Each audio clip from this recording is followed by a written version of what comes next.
Welcome to the Muscle Expert Podcast with Ben Pakulski, one of the world's top professional bodybuilders, an expert on human performance and mindset mastery.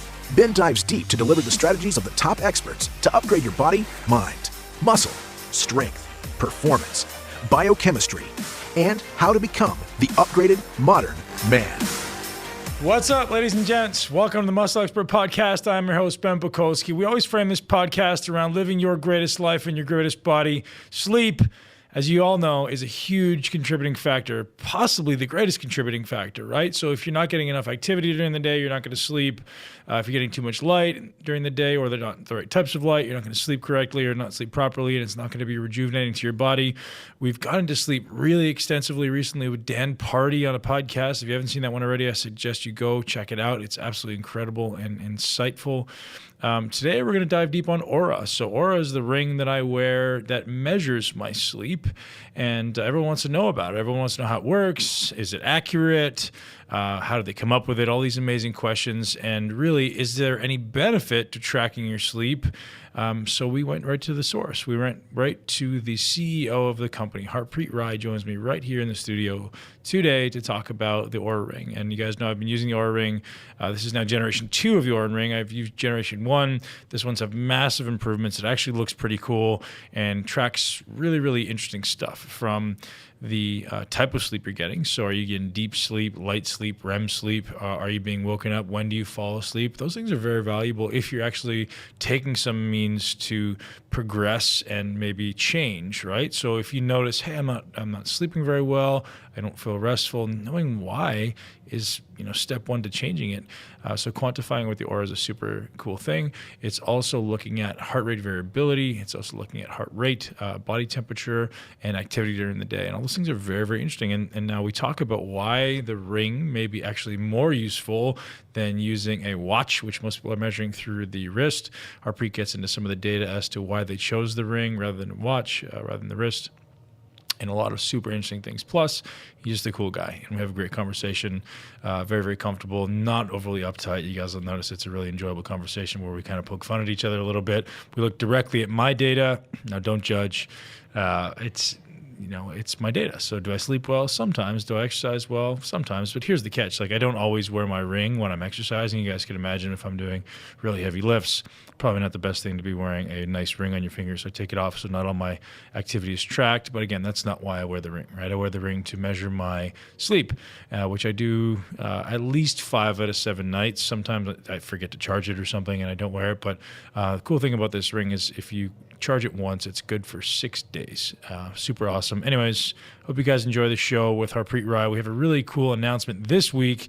If you're not already following me on Instagram, BPAC Fitness on Instagram, head over and subscribe to the podcast because we got another awesome giveaway for you this week. How would you like a year's supply of MCT oil? So you guys know, or maybe you don't know, that recently I've aligned with a company called the MCT Co. And we're currently formulating some really awesome MCT products, starting with just powder and oil. It's 100% organic, sourced from coconut oil because palm oil is very, very bad. And most of the MCT on the market right now is actually sourced from palm oil, which is terrible for the environment, terrible for the orangutans and the chimps and the monkeys, etc. So we've decided to responsibly source from coconuts, 100% organic. And we're also working on some really other cool products like a bar and some other ingredients that are super, super cool. But we're going to hook you guys up, your supply, to one person who subscribes to the podcast and head over to Instagram right now and leave us a comment, tag one person, and we're going to pick one lucky winner. So last week's lucky winner of the Juve went out on last podcast. If you guys haven't heard that, we gave away a Juve Light, almost a $2,000 value on last week's podcast. And this week we're giving away 12-month supply of MCT oil. So head over and subscribe to the podcast, and I'll stop talking now. Enjoy the show with Harpreet Rai. What's up, ladies and gentlemen? Welcome back to Muscle Expert Podcast. You guys want to know about the Oura Ring, so I went out and got the man himself, Harpreet Rai. What's up, my brother? What's going on, man? Thanks for having me on the show. Dude, welcome in, and I'm very excited to do the deep dive on the Oura because, I've been a huge fan, huge advocate because I love the idea of quantifying sleep. Sleep is such a massive part of health, of performance, of brain function, of all these things that we all are aspiring to have, man. And you guys are doing an awesome job of quantifying that for us, man. So thank you. Thank you. Appreciate that. And frankly, people like you doing an awesome job spreading the mission, right? And getting knowledge and information out there for people on not just sleep, but all these things they can be doing to improve their lives, right? Yeah, I just see so much value, right? Like if I can quantify the fact that my sleep was 20% better yesterday, and because of something I did, that's valuable. And you know, I've talked about a lot of things on the podcast, like, hey, I did this and this happened. I'm very transparent about, like, I'm always trying to kind of hack my sleep, because historically as a bodybuilder, I was a terrible sleeper, man. I would go to bed at, you know, midnight, and I'd wake up at 4:30 or 5, and that's just kind of how I ran my life. And I didn't realize the value and necessity of getting, like, one, enough sleep, two, high quality sleep. I just didn't get it. And I just kind of thought, well, that's not how I work. But I realize now, like, I get 8 hours of sleep every night. I may wake up once, but usually I don't. And there's things I can do, and now I can quantify it. So this is a beautiful technology, man. So thank you. Yeah, appreciate that. Yeah. So how did you get involved with Oura? How did I get involved? So I would say... So, you know, letting the audience know we had Piteri on, who's the founder. And you're now the CEO. Correct. Yeah. So I got involved, I would say, first I had a fascination just with sleep and all, you know, and performance, actually. Unlike you, I was a really poor athlete as a kid, but frankly, I had to probably work harder than most, right, to get there. That's me, man, right? And so I think part of that, same thing, I had no idea sleep had actually an impact on my athletic. You know, I played soccer. My big thing was brain soccer. Works. Yeah. Imagine that. But even just like the brain body, right? Like, oh, wait, so you're telling me, like, you know, tired was like a thing you associated in your head, right? Not coffee deficiency. Yeah, it wasn't like my muscles were tired, right? It's like I can perform the next day, right? So I definitely sacrificed a lot of sleep as a kid, mainly because of video games. But you know, didn't really realize that link till later. It was when I was finally trying to run the Cooper test, you know, 2 miles, 12 minutes, and I remember like going and writing down my times, and I started to realize, like, wait, why on certain days, and I was running it, again, being stupid, just every day, because I was like, oh, yeah, you can run. That's how you get better. That's how you get better. You do the same thing every day, and Exactly. I shouldn't change it up or whatnot. But I would start to notice this first correlation of, hey, wait, days that I had worse times, what was I doing the day before? I started to first think about, well, maybe it was food I ate. And it wasn't until like 6 or 7 weeks into that when I realized, like, Of running that every day, that, oh shit, I wasn't sleeping, or I stayed up playing video games, and that actually impacted my physical. This is high school. This was pre-tequila, right? Like for me at least, but that changed in college for sure. But you know, it was like, okay, why did this get so bad? And so that was my first interest in sleep. I studied electrical engineering in high school, so the tech part made a ton of sense. 2 things I worked on in college, all related to sort of the intersection of health and tech. One was an accelerometer, you know, the thing that goes in these. And the other one was a neural probe. Both didn't work. So I decided partly because of that, to go into finance. I had a bunch of student debt after college. You know, I grew up in New Jersey and was like, I want to go work in New York City. And, you know, investment banks were paying double what, you know, like Intel would pay. But also ran into sleep issues. Started staying up every day till 2, 3 a.m. at least. Had trouble falling asleep even when I did get home on time from work. Put on like 40 pounds of fat, probably more than that because I lost muscle in the process. And that's one of my second link of like, oh shit, it wasn't just performance, but even just my body composition, right, with sleep I started to make that realization. I stayed on Wall Street. Luckily, I was able to go to a hedge fund, work on the investing side, but only invested in tech companies. And actually, after doing that for 10 years, you know, I was checking out different wearables because I worked on things like movement sensors as a kid, and frankly, like, saw the first generation Oura Ring. I knew the advantages of some of the hardware that they had done, which we can get into, and ran into the other co-founder, Kari. By accident at Whole Foods. And that's how it happened. So I met them, hit it off. That sounds like it's meant to be, man. Truthfully, right? Like, you don't run into somebody at Whole Foods by accident and go, hey, tell me about that shirt you're wearing. Exactly. Actually, Sarah, my girlfriend who you met, she's the one who spotted him. You know, I was like, we were in Whole Foods super late. He was in Whole Foods because he was jet lagged. And the guy from Finland is in Whole Foods in New York. In New York, right. Yeah. And he was only in New York for 2 nights. Wow. And I'd never been to that Whole Foods, by the way. Wow. It was a Whole Foods, like there was one, 2, you know, it's New York City. There's one 2 blocks from my house. This one was 10 blocks. We happened to be out in Chelsea. And I was like, I need to go. I was doing keto. I was like, need to go get a bunch of protein and some almond butter before I go to bed because I hadn't ate dinner yet. Who eats almond butter? Yeah. I talk about it on every podcast, I think. So yeah, that's how I got involved. And look, we have an awesome team, awesome, founding team, great hardware and engineering team, but most of our customers are here in the US. And so I just started to help out, frankly, at first setting up podcasts, helping them even just find things like how do we put up a website. So just got involved and luckily hit it off and then joined as president.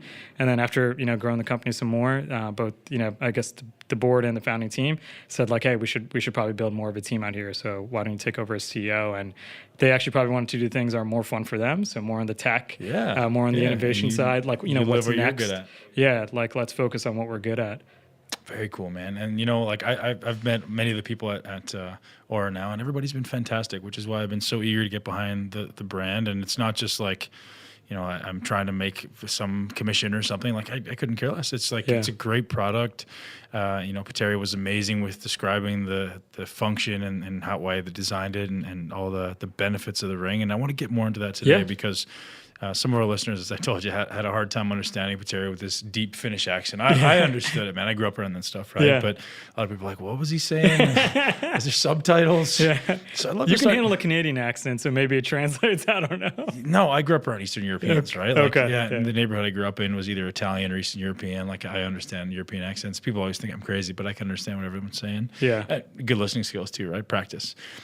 So, man, what I want to get into is you talked about some of the wearable technology. Like, what is it about a ring that makes it so advantageous over, say, something like a watch? Yeah, great question. And so, again, credit to our team, like the founding team who thought of this. Yeah. But basically, if I look at let's look at our hands, right? Mm-hmm. And I think we have video rolling here. So I have dark skin. I have more hair. Maybe actually probably same amount of arm hair as Ben. But I'm working on my beard too, man.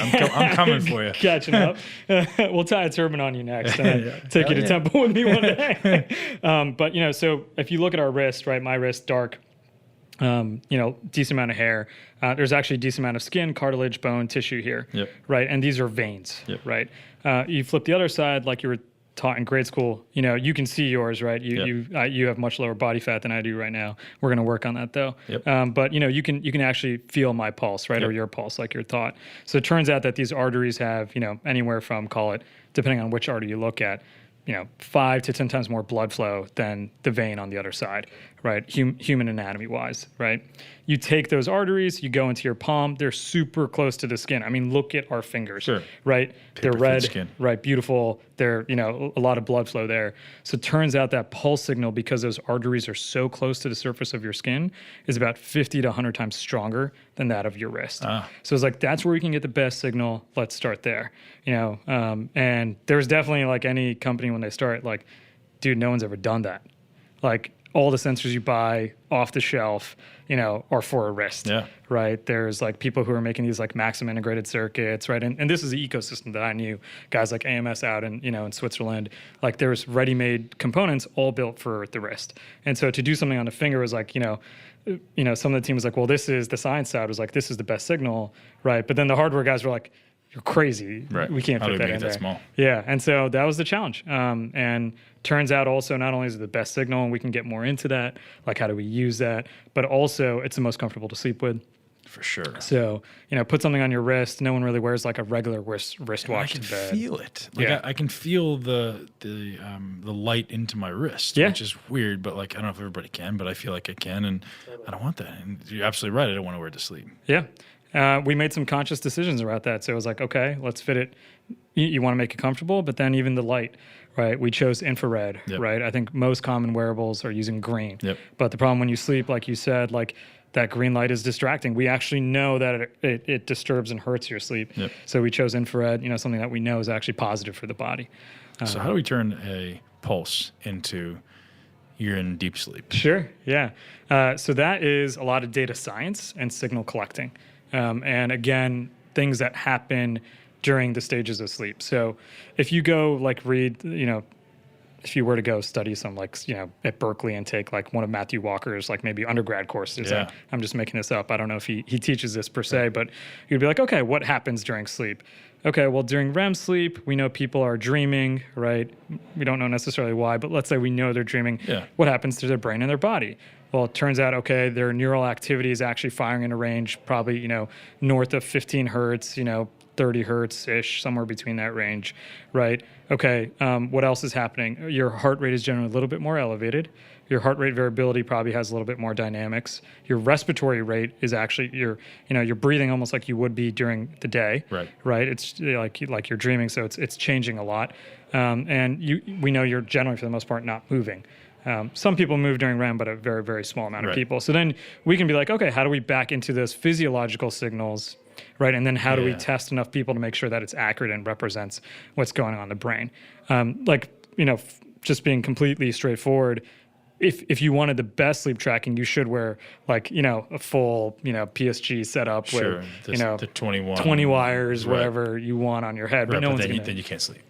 Then you can't sleep, and it's hard to travel with. And your girlfriend or who maybe your girlfriend to be might be like, "This, no way, this dude's a freak." Yeah, exactly. You look like the Predator coming to bed. Exactly. I don't want him strapping that to me. This is like Hannibal Lecter. Right. That's a good look. Yeah. So I think what we chose was a ring for comfort, a ring for accuracy, and then we did a bunch of sort of just like all the other wearables have done, look at the physiological changes that happen in sleep and tie those physiological changes. Mm-hmm.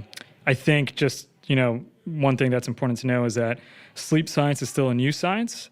It's also like a very gray science in the sense that like if I were to go show like your PSG results with those 21 wires hooked up to you to two different doctors, the data that they would come up with would probably, I would say, agree 80 to 85% of the time.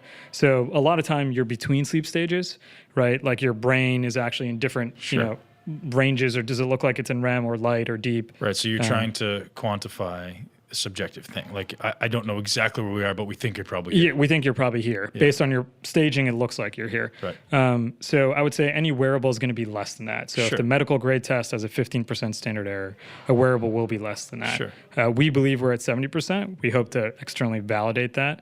We did have a validation done on our Gen 1 ring, but we're going to do one on Gen 2. Yeah. I think what we have built our algorithm around was the use case we talked about before, precision, night overnight, so versus accuracy. And so that way it's like, well, if I drank this and let's say, thank God it's not, but let's say it was loaded with a bunch of caffeine, we're taping this at 5 o'clock, right? I want to be able to see I can't sleep or I have, very minimal deep sleep. And then I know not to drink this at 5 o'clock. Right. So we built our algorithm around that. So we do no post like processing filtering. Some of the other companies, some of the bigger companies out there will say, Ben, I don't know how old you are, but say you're 35, you're like me, right? Let's say, okay, he has a resting heart rate of, I think you had it up earlier, like 50, right? And okay, so, and his BMI is this, we generally know where he should be. Deep sleep, maybe he should be getting 45 minutes to an hour, right? But they will sort of focus their algorithms on that, fitting that norm, versus we want to focus our algorithms on showing that change night to night. So we built more around the precision. So whether you're 50 minutes, or truth is, let's say 20% different, 60 minutes, it's more about that change when you drink this thing at, 7 o'clock at night that has caffeine in it. So we've built our algorithms that way, so people get the most use out of it. Very cool. And now substantiating the difference between, just getting a little bit deeper in that, like looking at the difference as to what might be happening in your body during deep. I'm going to guess your body, maybe your heart rate just drops a little bit. Can you talk about that a little bit? Yeah, sure. So deep breathing slows down. Heart rate slows down. Also, heart rate variability, since it's in the first half of the night, actually tends to be a little bit lower, believe it or not, for most people. But so we'll look at those changes between breathing, again, probably compared to light, very minimal movement, and your heart rate dropping. So you're checking movement with the infrared light. Is that what that does? No, movement, we have an accelerometer in here. Okay. So we have an accelerometer and gyroscope. We also have temperature sensors, different things. Let's say like your body doesn't thermoregulate during certain stages of sleep as well. So you're, if you're breathing a lot and let's say like you are in REM sleep, your temperature probably changes a lot too. So, but yeah, deep we'll see slow breathing, slower breathing, right? Slower heart rate, right? And I would say almost like less variability. Sorry, how are you quantifying breathing with a ring?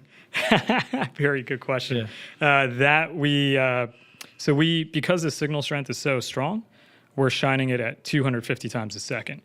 And so what that allows us to do is actually build out like a pulse waveform. I guess if we're on video, I could actually show you what it looks like. Yeah. People, we have not talked about this. Is it on the app, or is it something you have separately? It's a special version of the app. I need that. Come on, man. No, we haven't done that for anyone.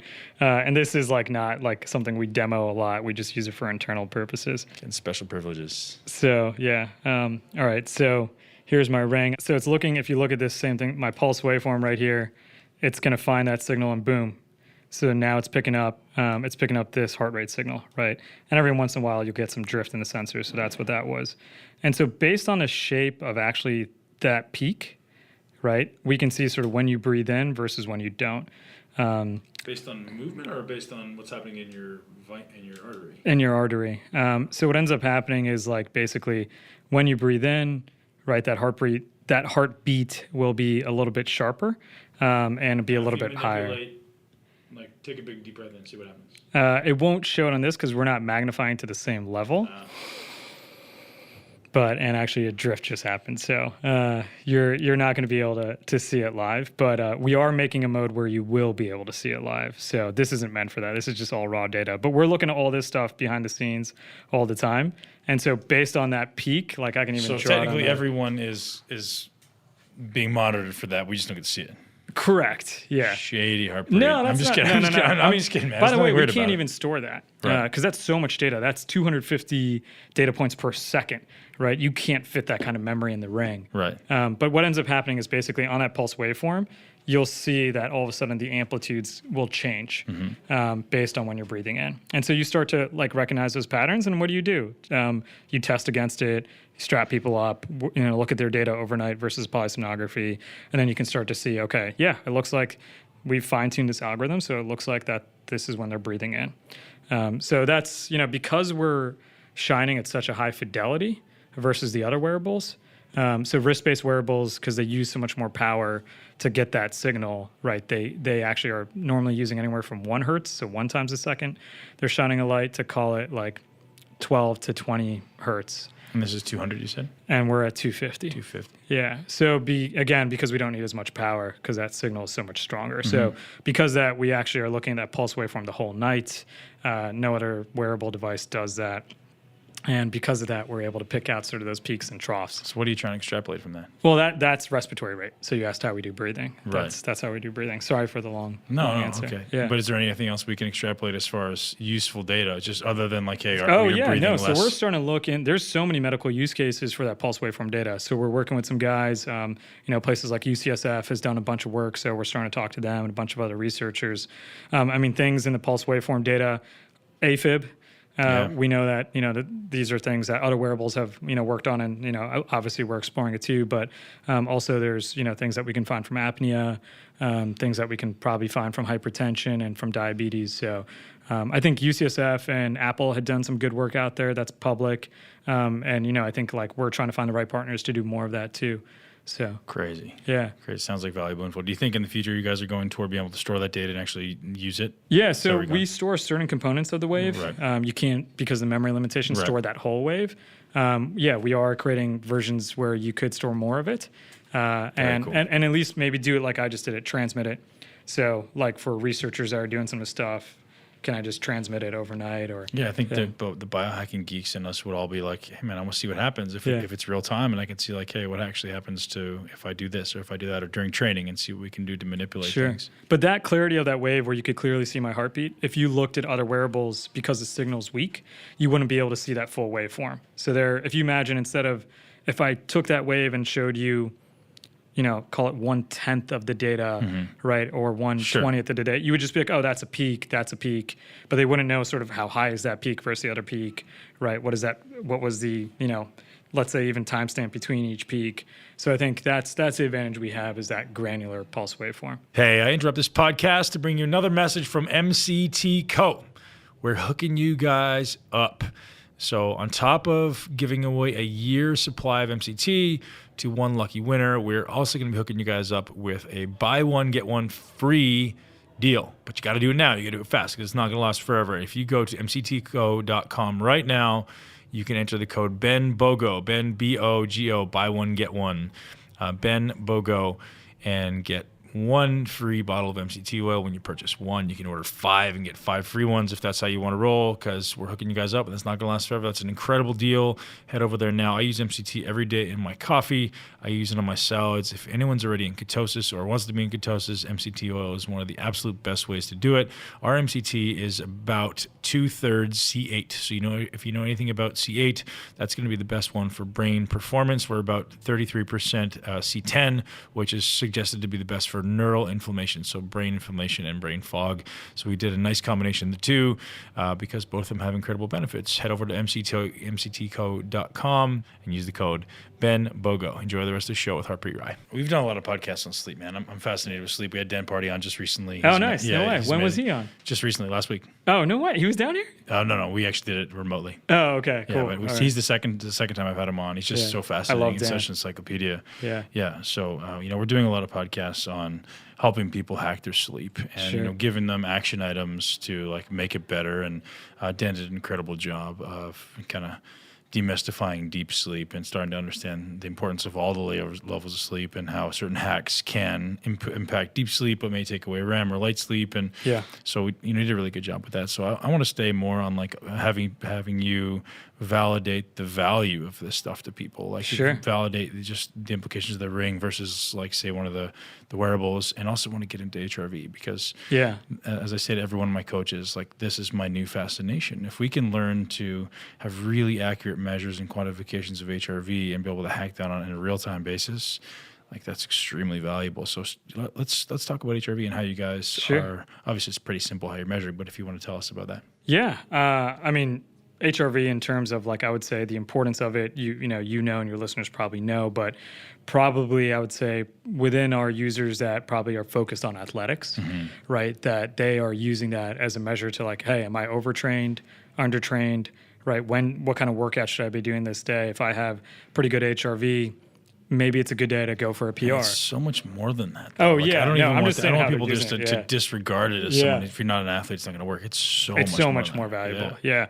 I mean, look, HRV, parasympathetic, versus sympathetic stress of the body. So I don't know if you've talked about that before on the podcast or not. But to me, even just my own personal self, why it's important, and we can get into the validation side, is hey, am I going to make a good decision today or a bad decision today? Dude, that's exactly right. Right? Yeah. Can I actually use my brain and think through all the possibilities here, or is it going to be some reactive response? And I use that for training, right? If I'm when you're pushing sets and reps, right, and pushing a lot of weight around, that's dangerous, right? In business. And in business too, right? But should I actually make a decision to push myself an extra step or not? Right. Probably not if I know I'm not the best person I can be today. Right. So I think that's at least how I use it. That's how we're seeing our users use it. Brain function, man, coming down into an alpha state where I can be creative and focused and think my way through problems. And it's almost like the world slows down. When I have high HRV, it's just a completely different world, man. It's you can think, you can respond rather than react. And if I see high HRV numbers, I'm a really happy person in the morning. If I sleep well and I know I've had great deep sleep, things just go better. You're putting up better energy to the world. Your energy's better. You're calmer. Yeah. Right. To your point, it slows down. If it slows down, you feel like you're a little bit more in control, right? Which makes you overall calmer. You can think through things probably clearly, right, without having 100 things distract you, right? And I think you can be more present as well. That's how I find myself, and making business decisions and fitness decisions. He's got my Oura data on the computer here, so we're gonna rip through this. Nice. So you can analyze my stuff. And I don't have that many days on there, man. So tell me about this. So some days I don't sync it to the app. Yeah. Does the data still exist and still get uploaded? Yeah, we store that HRV data for 6 weeks. Okay. If you don't sync it. So very cool. Yeah. Okay, so I'm very curious about that. So there's going to be a bunch of days in there So there's my sleep from last night. I was a bit of a failure last night. What is 85? You got a crown, so that's not bad. That's what that little crown means, by the way. Okay. So is there like multiple crowns, or what am I aiming for? No, that sleep score. If you get above 85, we give people crowns. So how about if I get under 85? Nothing. Just nothing. Yeah, we'll start. That means I'm a you. king today. Yeah, you're a king, man. Rock it. All right. So 85. I mean, that's okay. But 6.5 hours sleep. I know. I can tell you. Was that last night? Yeah, last night was a terrible sleep. I was up a lot. I cheated yesterday. I didn't get outside, and I didn't get a lot of sunshine yesterday.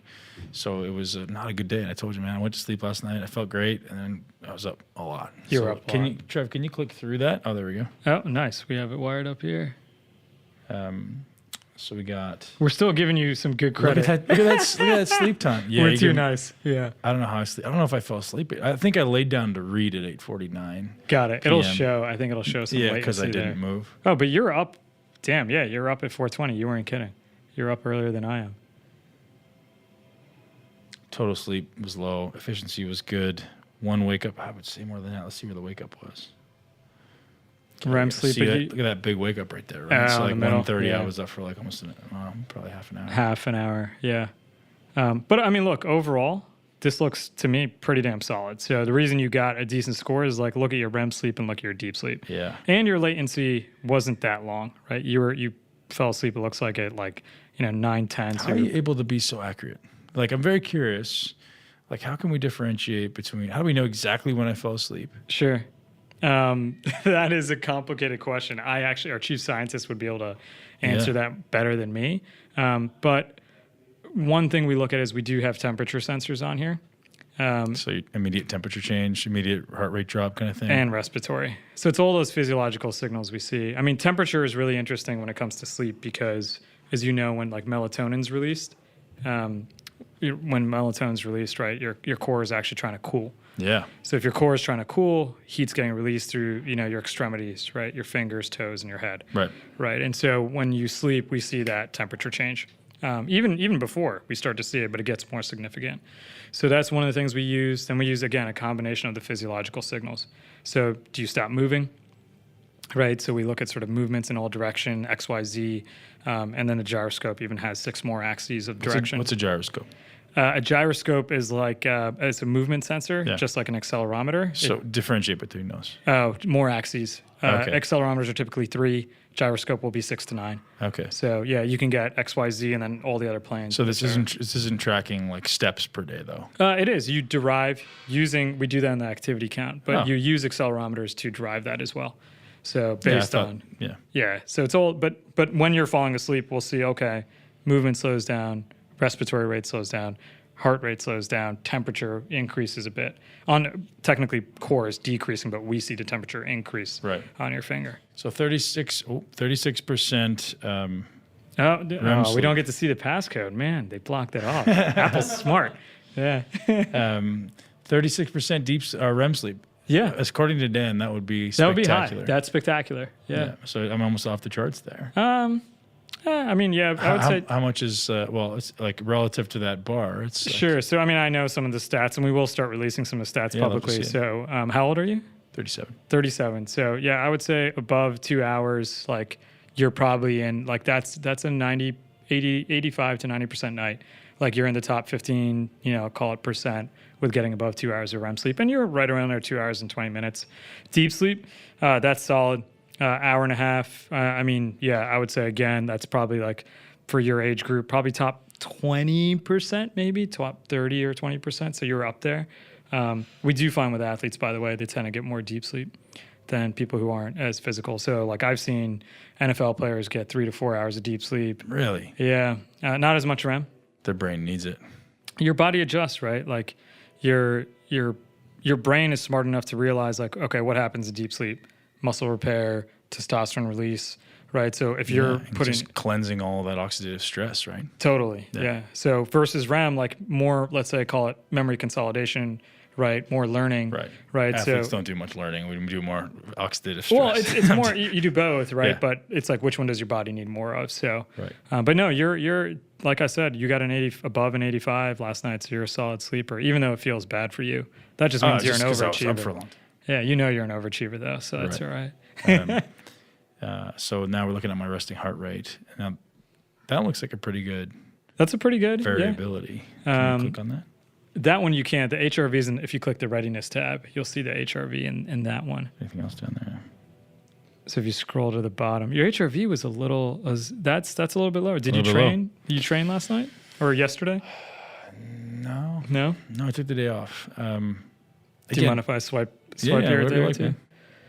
Let's see here. So interesting. Yeah. Your HRV on yesterday. What day is today? Today is Tuesday.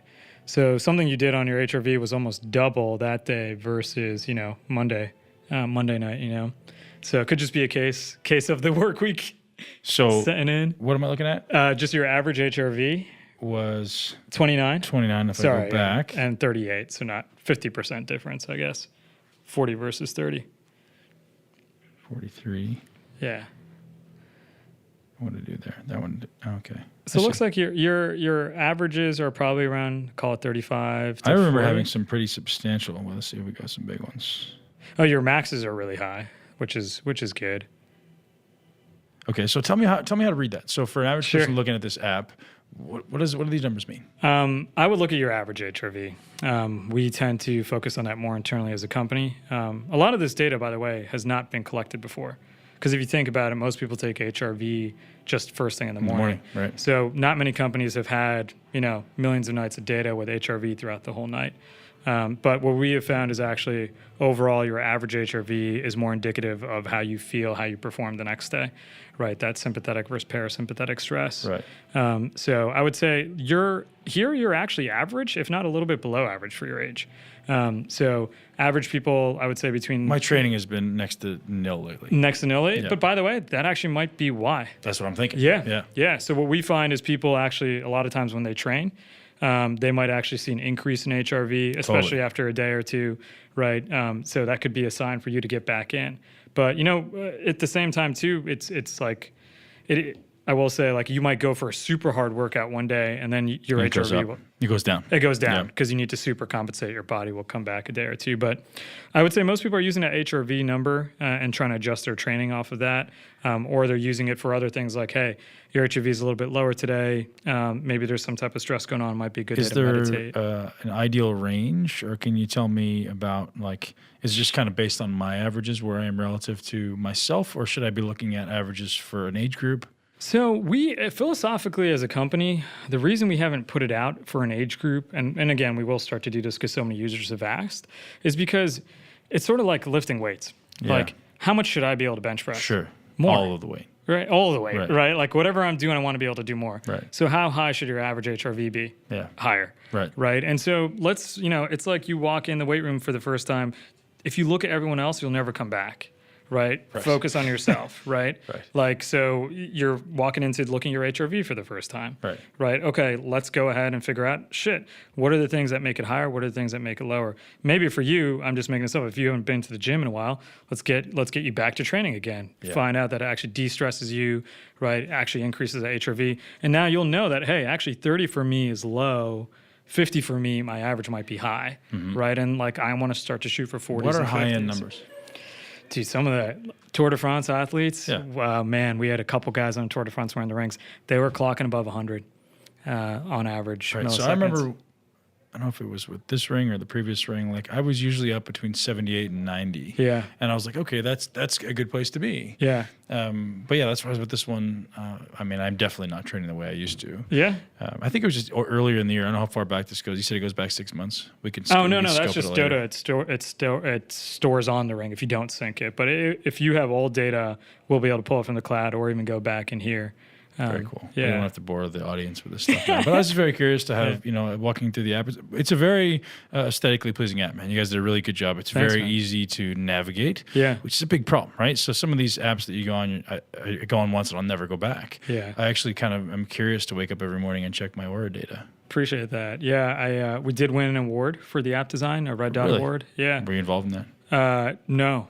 Like, meaning our developers made the app. They're awesome. And like the Red Dot is an independent design committee. And so, they chose us of having a really good looking app. So That matters, man. Yeah, it really does, because the ring is awesome. Yeah, but without the data and without the accessibility, I think the old app was actually pretty good too. Yeah, you recently updated it. Yeah. Why did you change the ring? So we changed the ring to be smaller, man. I would say, what we found from talking to most people who did not buy the ring was that it was too big. So I would say a lot of people, the feedback was, I would buy that if it looked like a regular ring. Mm-hmm. We also just found that some people, probably 15% of people, felt like the old ring, even after they bought it, was a little bit uncomfortable. Like it would get caught. Yeah, it would get caught on doors. Like if they're walking out, their hand would just... Totally. Mine broke. Yeah, yours broke. Yeah. We did switch to titanium because that way the break rates, we did about have 1% of the rings that broke on Gen 1. So those, now we don't have any that are broken because it's titanium. I think it's just like one of those things, like when you want to, there is a tech part of you that's like smaller, better, longer battery life. Right. And so I guess, we fell victim to that a bit, but we're finding a lot of people like it. It's awesome. Man. Yeah. It really is. Thanks. And it looks cool. Yeah. Other than, it looks like I'm kind of wearing a wedding ring, but... you can wear it on your right hand. Sure, yeah. But then I heard that means something else. Just kidding. So one thing I want to talk about, man, when I ordered this ring, you guys announced you're coming out with Gen 2. You're like, all right, everybody can buy it. There's limited time. Yeah. Everybody go out and buy it. And then there's a long waiting period. I want to acknowledge that because some of the listeners were pissed. Yeah. Tell me about it. So look, first of all, apologize for any of the people here that have, ordered the ring. A lot of it is, I think, when you're a small hardware company, like you don't know how much demand you're going to get. You're not the one actually making the ring. Yeah. Well, yeah. I mean, you have partners, right? You have supply chain partners. You have contract manufacturers you work with. You plan for a certain amount of volume. And then when that volume totally exceeds it, it's a good problem to have, but it's still a problem. And we apologize to our customers. It's something we've been working on fixing. We have ramped up our production quite a bit. So that, luckily now it's about an 8 to 9 week delay, and we'll keep getting that down as it's come down. But yeah, it's something that we just had no idea. We were basing it off what we saw from Generation 1. And when we made estimates that hey, we should have this much more, production, we were like, we're being aggressive. We're not sure if that many more people are going to like it because it's smaller and the longer battery life, but a lot of people did. So it's a problem, and we've done a lot to address it. But yeah, totally apologize for those who had to go through the wait. It's totally worth it. When we get it, I didn't know it was coming, and I was like, I got the ring shirt. Get excited. It's great. Yeah. Yeah. What's the future for the Oura Ring? I think a lot of the future is, frankly, what we were talking about today. How to use the data. So how can we be more personalized? How can we give coaches access to this data? How can they use this data with their clients, right? How can people use the data themselves depending on what their goals are? I would say one thing I like to think about too is I don't want to just give you a better night of sleep. I want to give you a better life. And so for some people, their goals might be, I want to be able to deadlift 3 times my body weight. I think I was telling you, I've never been able to squat twice my body weight. It sucks, right? Maybe that's a goal for me. All right, how do we use sleep, deep sleep and HRV to make you hit that, right? And so I think helping people understand the data in the app is something we're going to focus a lot on. I do think the medical side is really interesting. Maybe for different types of communities, maybe not for people who are already in pretty good shape and working out a lot, but there's a lot of people who aren't. And a lot of people that have serious conditions, right? So people that have autoimmune diseases, people that have Lyme disease, right? People that have some type of chronic disease, their HRV, just to let you know, is normally below 15, right? So they feel like crap every day. How do we actually help empower those type of people? Right. So I think a lot of it's going to come more in the app, more in the data side, understanding that data, who you are, what your goals are. We will be doing a meditation mode. Cool. So that is actually pretty cool. I think HRV is a cool use case there. Yeah. We do know when you go into parasympathetic and have deeper meditations, your HRV actually increases. Right. So being able to provide people that information, we think will make meditation a little bit more addictive. Oh, for sure. Yeah. Even myself, we have an internal version, which I can't show yet, that we've been toying around with. And we just found that people are meditating more because they're like, oh, I want to be able to I can see my data and it reminds me. So what is it giving me? What is it giving you as far as? Sure. So we'll give you HRV throughout the session, and we're looking at respiratory rate as well. So being able to show hey, you actually slow down your breathing and your HRV increased, so you went parasympathetic. Right. And then even just the nudges. So if you had worse HRV last night, hey man, today's probably a good day for you to meditate today. Right. Right. That'll probably you are going to go to the gym no matter what, let's say, that'll actually help improve your workout. right? So I think it's just something that we want to make that we know people already do. A lot of our users meditate. A lot of our users are pretty self-aware, and so this is just another feature we think that'll make their meditations better over time, and also hopefully urge them to meditate more. I use the Oura. Well, now I'm going to use the Oura app thanks to you, the API, in my coaching platform. I use it with all my coaching clients, and the thing that I love about it, and I was a little worried about this, is this concept of if I get a bad score, am I going to potentially now down regulate myself because my Oura Ring said I slept like crap, so now my brain says I should feel like crap. And I don't feel it does that. Like, I feel like you guys do a really good job of not overselling how poor people have slept. We gave you positive commentary last night. That's what I'm saying. Yeah. Like, it's like, so, I got my crown last night. I feel good, and all of a sudden I get a positive reinforcement. I get the dopamine hit, right? So I was a little concerned with that because, like, I know a lot of people are going to be impacted by the external awareness of like, hey, I didn't sleep well last night. I didn't get any deep sleep, so therefore, I need 6 cups of coffee today just to get through. But you guys don't oversell the poor sleep. Yeah, and honestly, that's been like a decision by the company to share the information that way. Yeah. When we do give you textual feedbacks, and frankly, even for like the age comparison, where should you be? Like I said, if I had to look at your data again, I don't have everyone's data in front of me, but like 35, your HRVs call it on average 35 to 40. I would say the average for you is probably like 50. Are you that far off? No, you had a couple nights that hit it, right? Sure. But like at the same time, we don't want to penalize you every day you coming in because then you feel like crap. You're a terrible person. Yeah, like that's been a pretty conscious decision. Right. And again, we will start to share more of that information so people know like where they do relatively stand up, but don't get reminded every day of it. So for me, with the being wintertime now, the sun going down at like 5:30. Normally, like, I would work all day. I get my workout in the morning. Yeah. I work all day, and then I'd have dinner with my family, and I'd go out for a couple-hour walk. Yeah. That's when my HRV was amazing because I would get that extra activity, that parasympathetic activity after I eat. Now it's like go home and look at some blue light or something, right? Or like be inside. We read books or whatever, but. Are you eating a little bit later too, or no? No, 6 o'clock. Okay, cool. Yeah. But just the idea of like, for the longest time all summer, we're outside walking for at least 60 minutes, usually 2 hours. Yeah. And the HRV was amazing, right? You're getting that cardiovascular activity and feeling amazing and getting the connection with the sun and the family and like everything positive in the world. Then all of a sudden your heart rate variability is amazing. Yeah. One thing I did want to mention, because you asked it and I didn't answer it, as far as accuracy, we talked about sleep staging being roughly 70%, and that's best in class wearables. Our HR and HRV data is actually at 99% compared to an EKG. Right. So we did have that actually published in an abstract by Sleep Medical Journal, and we will get a full paper actually published later on. We were hoping by the end of this year, but it looks like early next year. So that's something, again, because that pulse waveform, like we can see that data so clearly on your heart rate. So the HRV data, the space between each beat is really damn good. We got to throw this one out there, man. Just look. Wait, Trev, can you unlock that screen? Yeah. Oh, you got the Apple TV synced up? Yeah. No, don't judge me on this, man. Yeah.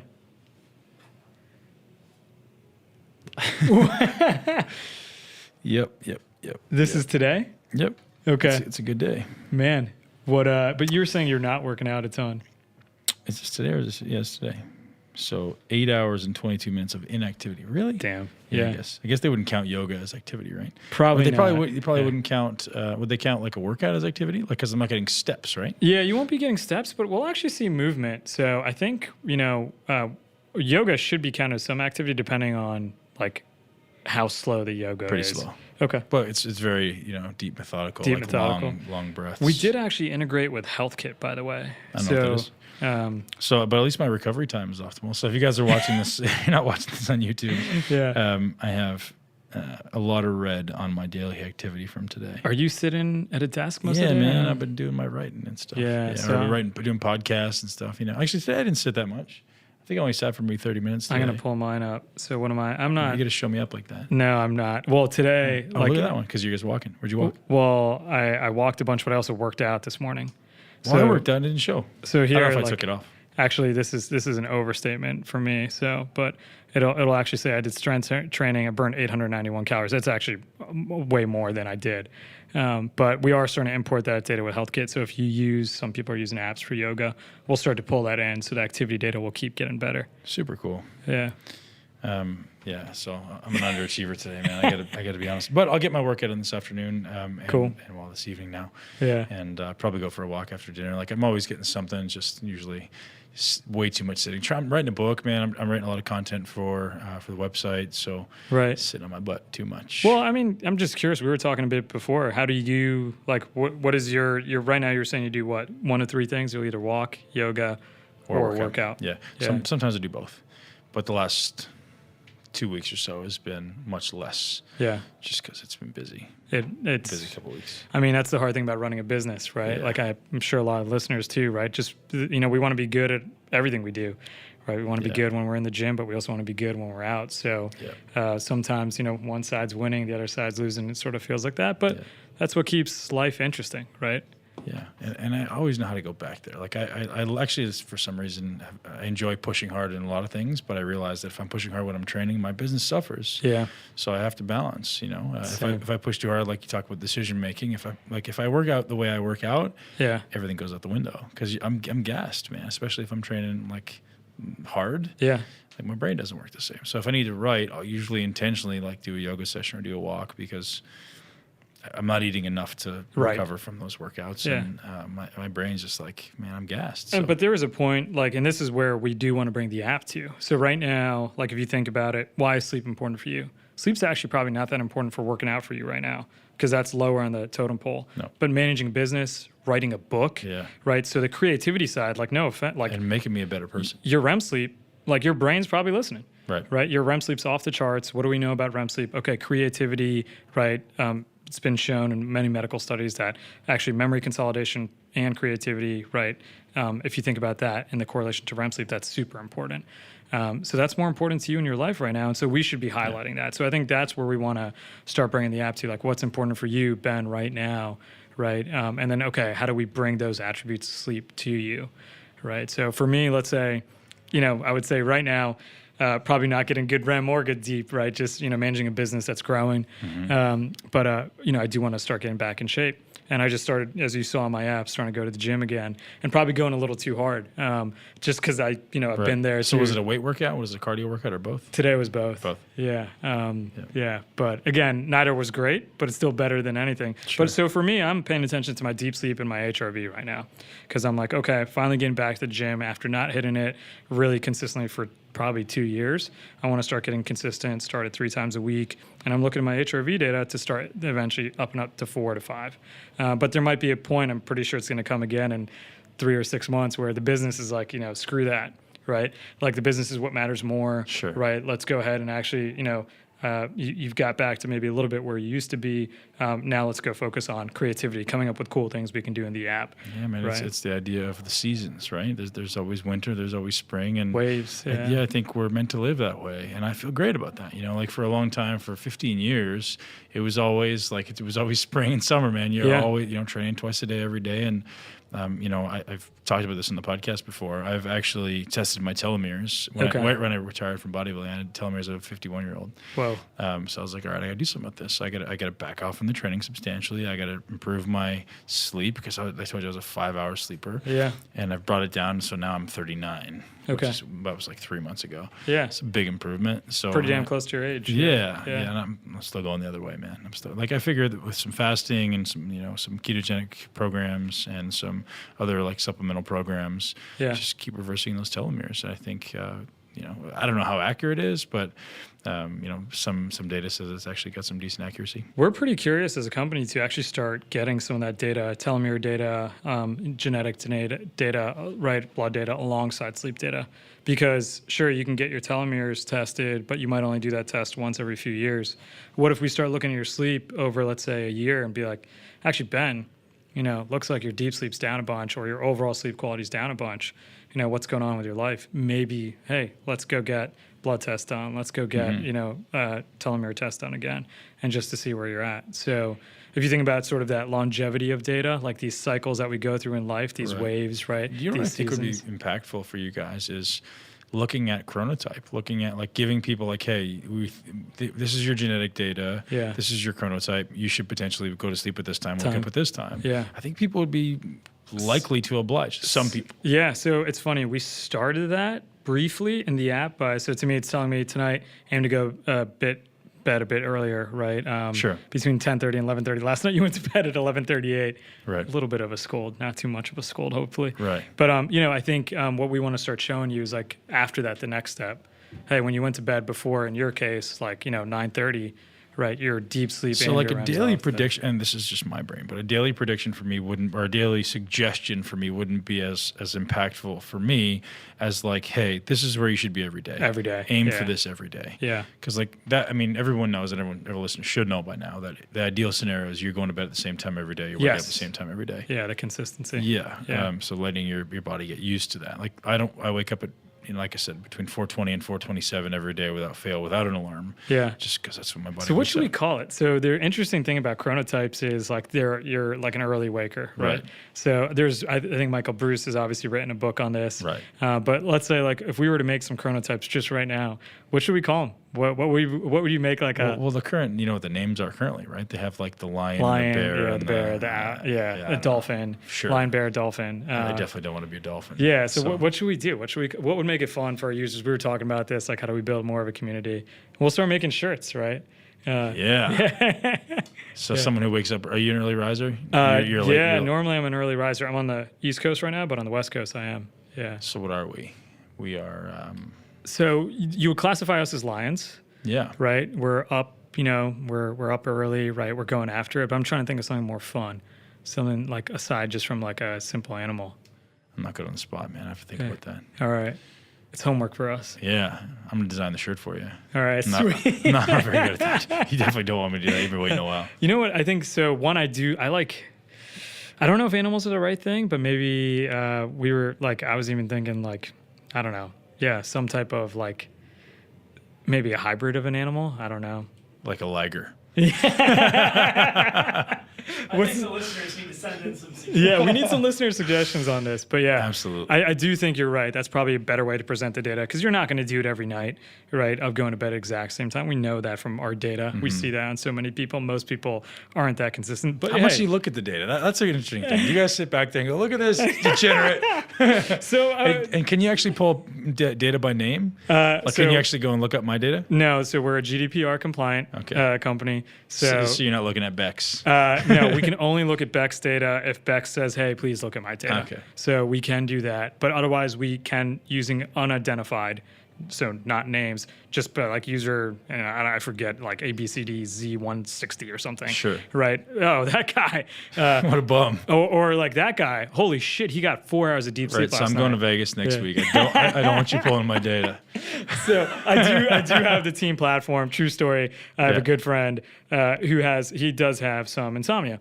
And so he asked me, he's like, hey, a lot of people ask me, hey, you look at a lot of people's data, look at my data too. And so I have this like friends and family group on the Oura platform. And so, he went to Vegas and I didn't know he went to Vegas. I had no idea. Why were you sleeping at 3 p.m? No, it wasn't even that. I just looked at his resting heart rate was above 100. Wow. And I was like, holy shit, he's going to have a heart attack. Right. And immediately just called him like, yo, are you okay? And he was like, why? What's wrong? Like, and I was like, did you? I was like, I'm peeping on you. Yeah, man. no, and he asked me too, right? So, I have friends who are my coaches and other aspects of life too. And so I was like, dude, he was like, man, I probably had like 6 Red Bull vodkas. He was in Vegas for a bachelor party. And I was like, all right, cool. But I was like, dude, that's a lot. So he's off the Red Bull today. Just do the vodka if you're going to stick there another day. Right, exactly. But, straight vodka only. Yeah, no, some interesting things we found from our data. Definitely one of the interesting things is weekends. And so if you think about it, most people will stick to a pretty good schedule during the week. Sure. Right? But then the weekend, it's like, I'll, sleep 3 hours longer and get caught up. Right. So, getting back to circadian rhythms, right? Like all of a sudden, okay, now your body's like, wait, I'm starting my whole clock 3 hours later this day on Saturday and Sunday. So like I normally eat food at this time, so I'm used to releasing these types of hormones at that time. So all of a sudden you're like, nah, let me delay that 3 hours. It ends up having a huge impact during the whole week. So what we have found from looking at the data is, and we were going to put this in a blog post, but I guess I'm ruining it. We still will. So we'll see people that actually sleep in or sleep irregular times on the weekends, particularly people who live in certain cities like New York, Las Vegas, right, cities that don't sleep. we'll see actually their data on average the whole week looks worse. So it's not just Monday that looks bad. Slope, yeah, it's a slippery slope. Your body gets like reset on a different time and you sort of struggle throughout the whole week. By the time you're actually normal again on Friday. So the solution is stay up to 3 a.m. every day and you'll be better. Hey, and maybe what's the chronotype for that person, I guess it would be like an Captain hour. Morgan. It'll be a Captain Morgan Yeah, post. Captain Morgan. There we go. I'm a Captain Morgan. Right, exactly. Yeah. So, more of a Jack Daniels guy myself. But no, yeah, we have looked at data sometimes and been like, what happened that day? Like almost like, is the signal quality off? Is there something wrong with the ring? Right. I remember seeing someone who got 4 hours of deep sleep last night, and I'm sure we've had others who have. And this guy consistently does get 2. He's an athlete, and he happens to be elite cyclist, and he finished the Tour de France. And when he finished the Tour de France, it was funny. It wasn't the day after, probably because the day after they're still celebrating. 2 days after, his deep sleep doubled to 4 hours. And it was just like, he Were you able to ask him what he did? I mean, I was talking to him about it, and he was like, yeah, dude, I just went through the Tour de France. Like, that is Exactly. grueling. Like, my body is recovering. Yeah. But it was just crazy to see that. So, well, like someone would be after a traumatic event, right? Like if somebody has a massive amount of stress and they're like in this massive state of fight or flight and sympathetic arousal, like say they're at gunpoint or something, or their child is injured or whatever. Yeah. The immediate counter response is always like putting you on your ass. Yeah. I mean, we've seen breakups, any type of emotional stress. Obviously, if you have a loss of someone or some terrible accident to someone you care about, that puts huge stress.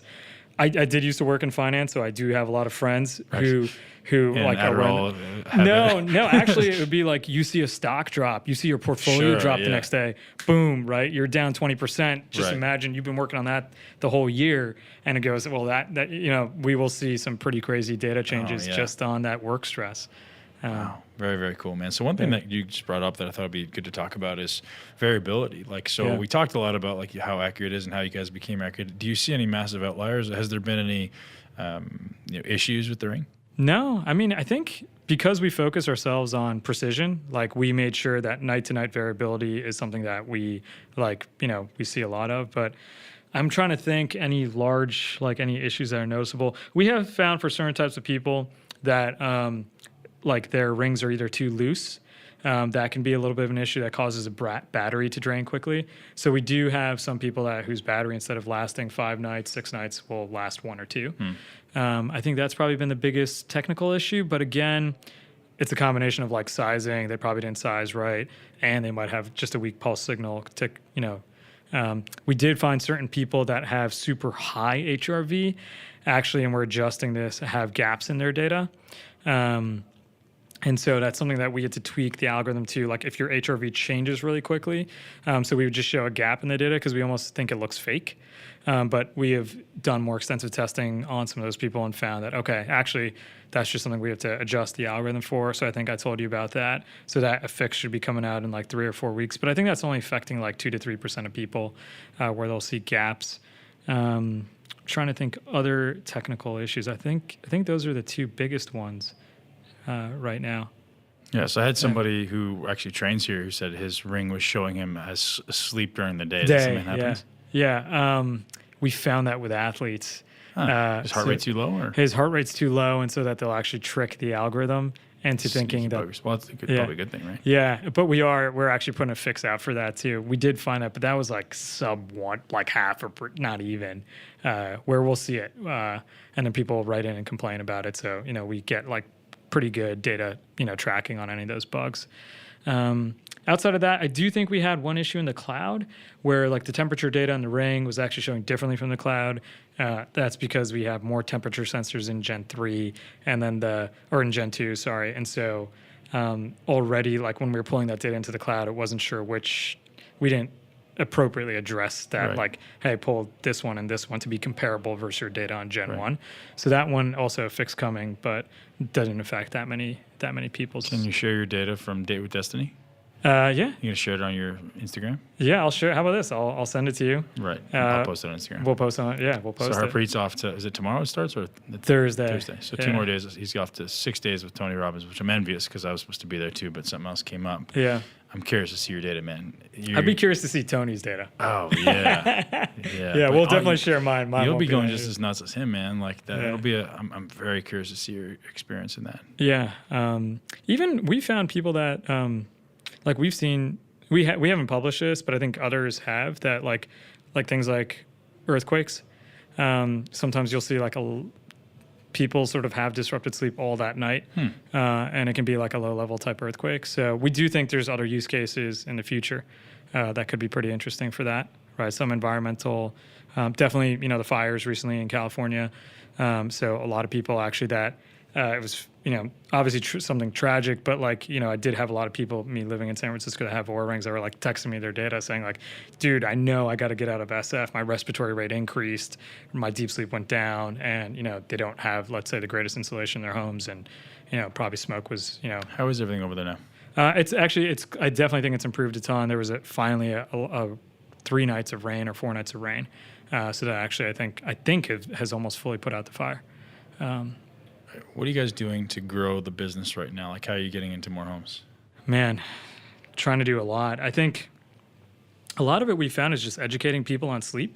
Yeah. So frankly, like your audience, like one of my best friends, he's like, I worked with him before when I was on the investing side, and he, workout like fanatic, right? Probably works out 2-3 hours a day, and would do everything he could to adjust his diet and training, right?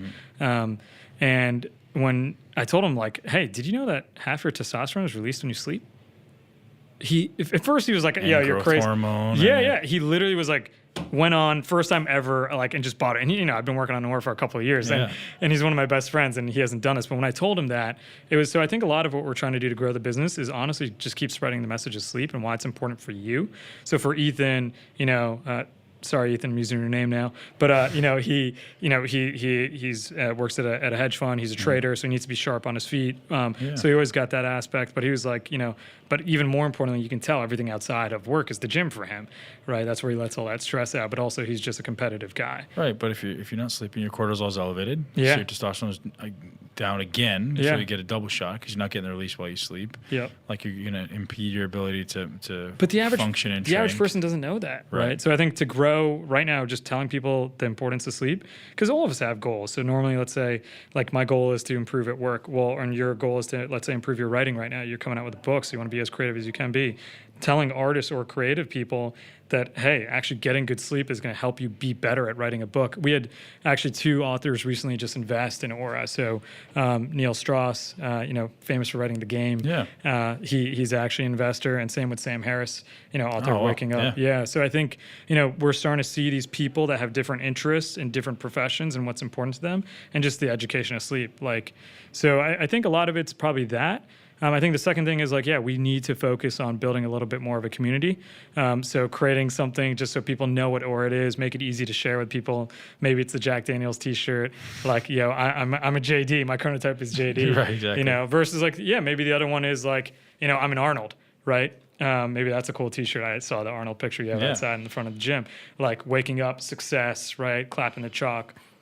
So I think making those kind of building that community and frankly where people can help each other. So not just so it's easily shareable, but dude, I'm really trying to get some gains right now. How are you using your HRV and your deep sleep?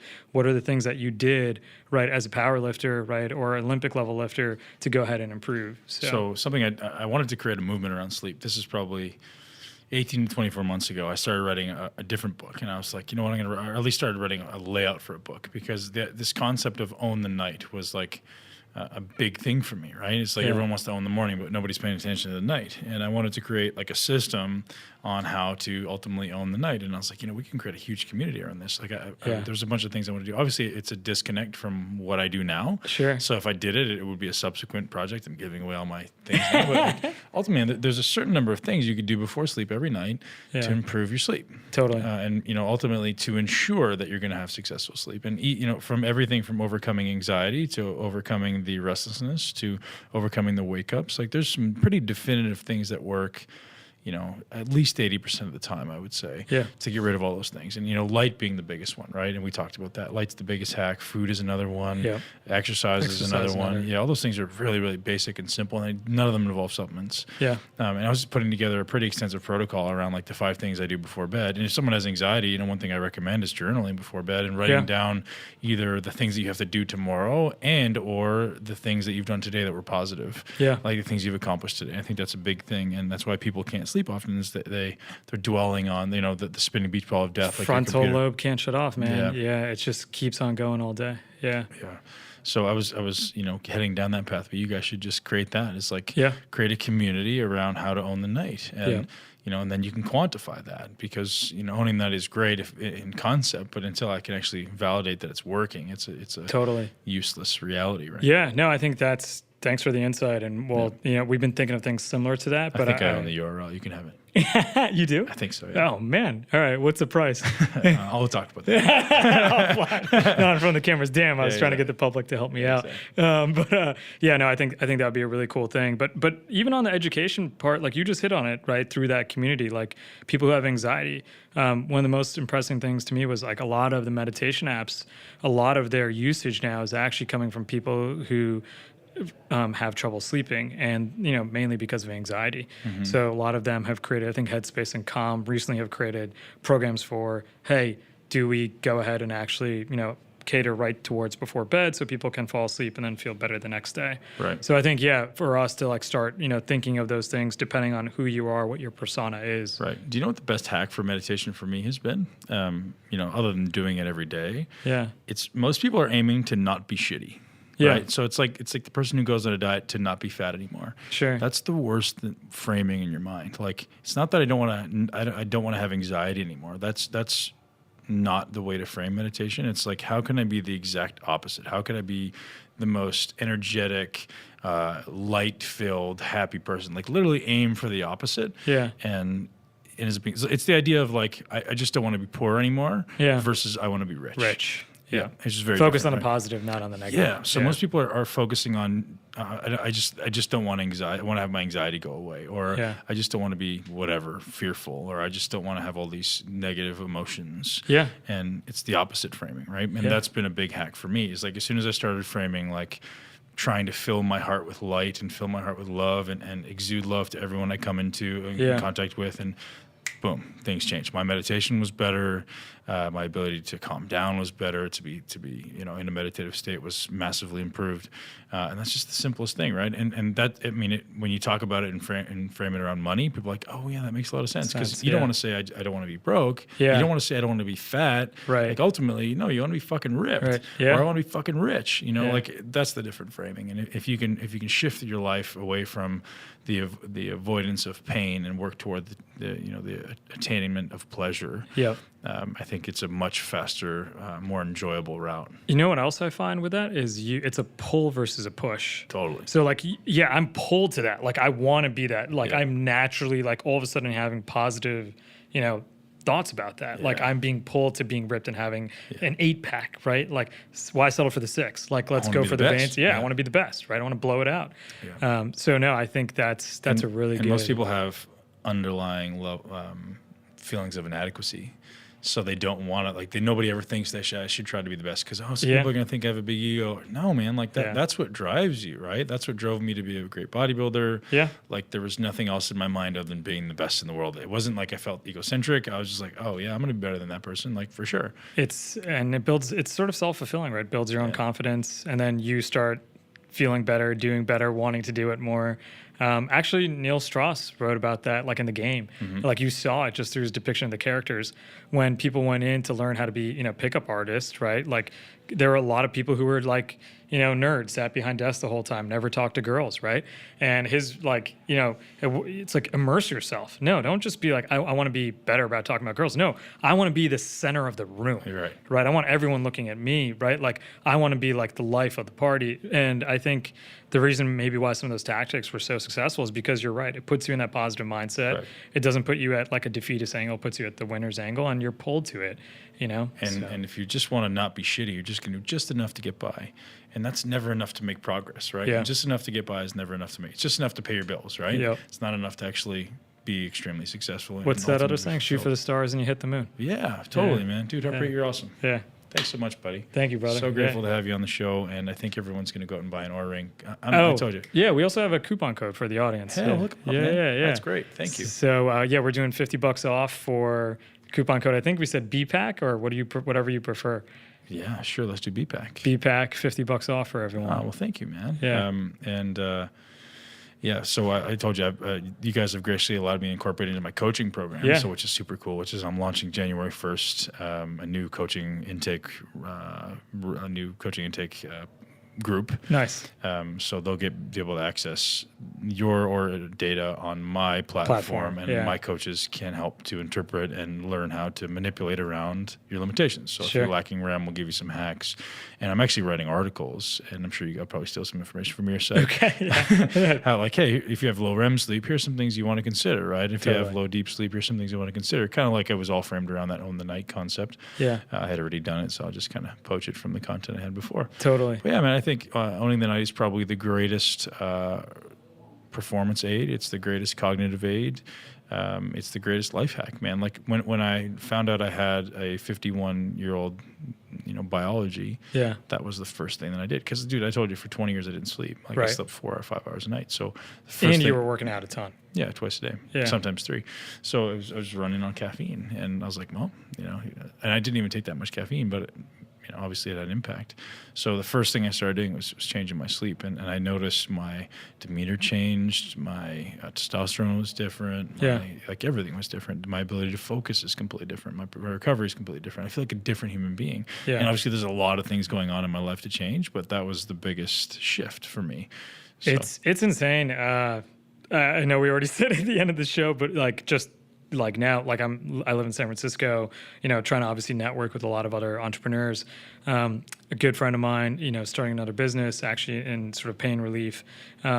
His sleep patterns, he has an Oura Ring, are sort of all over the place. Mm-hmm. He's like, he's having his last coffee at midnight, staying up till 4 a.m. He's like, I got to keep working. And I sat down with him. I was looking at his data, and I was like, dude, you're not going to make it. Waiting to happen. Yeah, like you're not going to make it. And I told him, I was like, here are the things you're going to do. Finish your last cup. When do you want to go to bed? He's like, I want to go to bed. Let's call it midnight. I'm like, okay, let's cut off your last cup of coffee. Let's just start, at before noon, right? Let's finish your last meal. Actually, it's 7 p.m. His deep sleep went from 5 minutes to 15 minutes. And he's like walking, he's like literally telling me, I was like, dude, I've never had this much energy. I'm able to finally focus. Mm-hmm. I'm getting more done at work. He's like, it's sort of crazy because he thought he had to do the opposite. He thought he had to own the day instead of owning the night. No, yeah, everybody's so focused in the morning, right? And if you own the night, then the day will... it will bring itself to you. Yeah, you wake up early, you feel great, the energy's there. You don't need the coffee to wake up. Like, what a feeling that is, right? I have caffeine probably 2 to 3 times a week in the morning. Okay. The rest of the time I don't, and I don't need it, man. I don't think I feel, for some reason, I don't feel any different when I have the coffee. Like, I don't feel any more energetic. I just feel great, which is, a huge change for me. Yeah, that's awesome. Thank you so much, man. Yeah. Grateful for your time. Thanks, man. Appreciate it. Join us on benpakulski.com to learn the cutting-edge techniques to take control of your body, your brain, and create your greatest life. This podcast is for information purposes only. The statements and views on this podcast are not medical advice. This podcast, including Ben Pakulski and the producers, disclaim responsibility for any possible adverse effects from the use of information contained herein. Opinions of guests are their own, and this podcast does not endorse or accept responsibility for statements made by guests. This podcast does not make any representations or warranties about guest qualifications or credibility. This podcast may contain paid endorsements or advertisements for products or services. Individuals on this podcast may have a direct or indirect financial interest in products or services referred to herein. If you think you have a medical problem, consult a licensed physician.